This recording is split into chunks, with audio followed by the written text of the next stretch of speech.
Today I'm going to show the basic things that one need in gold recovery. I must ask you to watch it from the beginning to the end without skipping, since there are many informations I am going to talk about.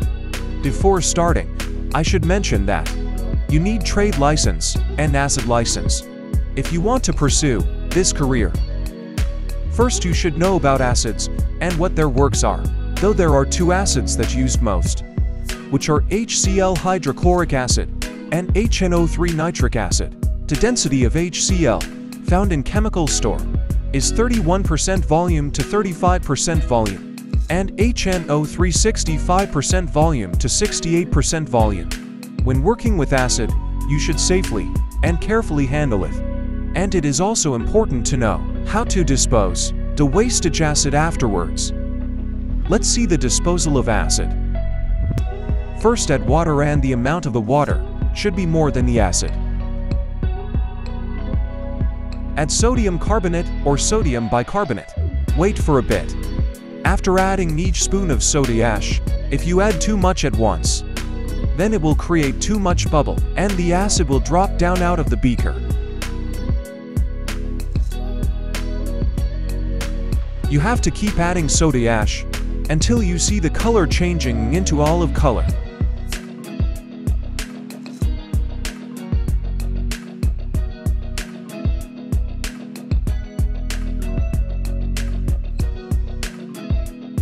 Now we can dispose it down the drain. Then you need stannous chloride Senkel 2 to check the existence of gold.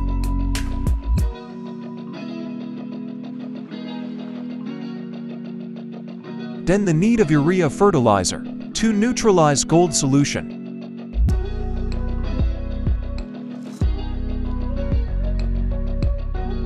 Then comes the need of SMB, sodium metabisulfite. This is needed for gold precipitation.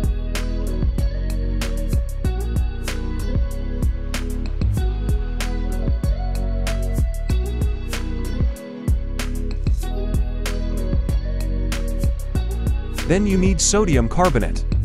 This is used in gold melting. Here comes borax to melt the gold quickly and make it shiny.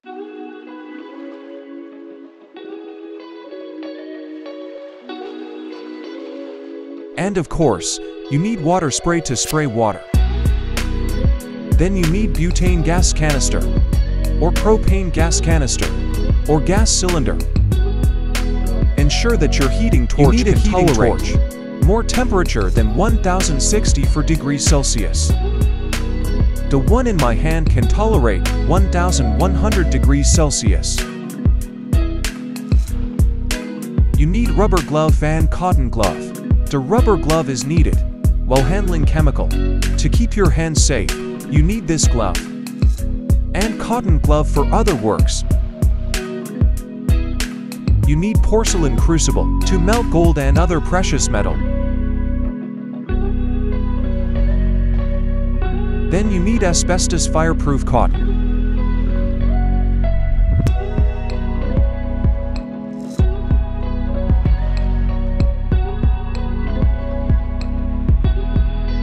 Then you need tweezer. This is for to grab the gold from the crucible.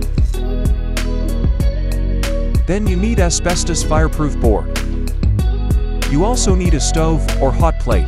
It is required to purify the gold, detach IC chip from PCB boards, etc.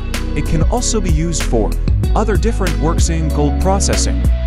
And obviously filter paper is needed to collect gold sediment in it. You also need synthetic tissue fabric filter.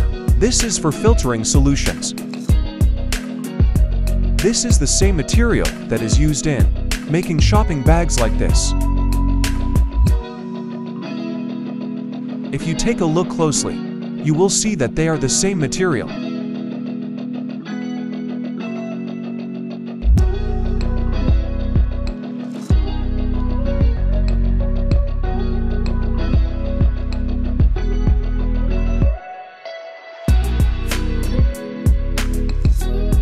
You need beaker in various sizes. It is required in gold recovery for containing chemical reaction.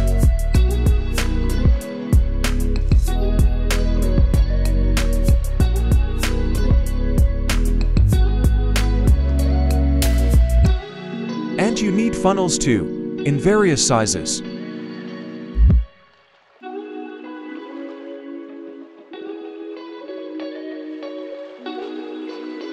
You need conical flask. It has the same usage as beakers. Sometimes it is used for filtering solutions or gold solution. Some gold retriever use Buckner funnels, and it's a bit expensive, but the filtering is quicker in this funnel. You need stir rod, some made of plastic or glass or porcelain. You need a measuring jug. You need plastic strainer. It is needed to separate non-dissolved substances from dissolved substance. You need to have a mortar to grind IC chips or other related materials. You also need an electric grinder. Its works is same as mortar.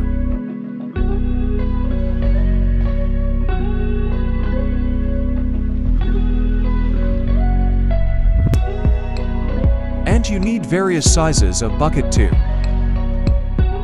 Bonus. I will show you how to make Aqua Regia. It is called the royal water. It has the power to dissolve any type of metal. A little backstory on Aqua Regia.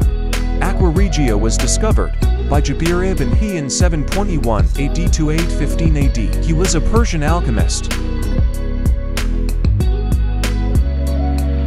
To make Aqua Regia you need 3/4 of HCl and 1/4 of HNO3. Here I took 150 milliliters HCl.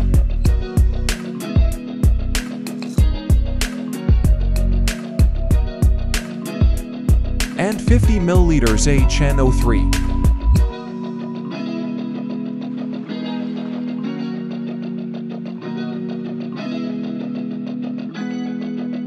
Now mix these two together.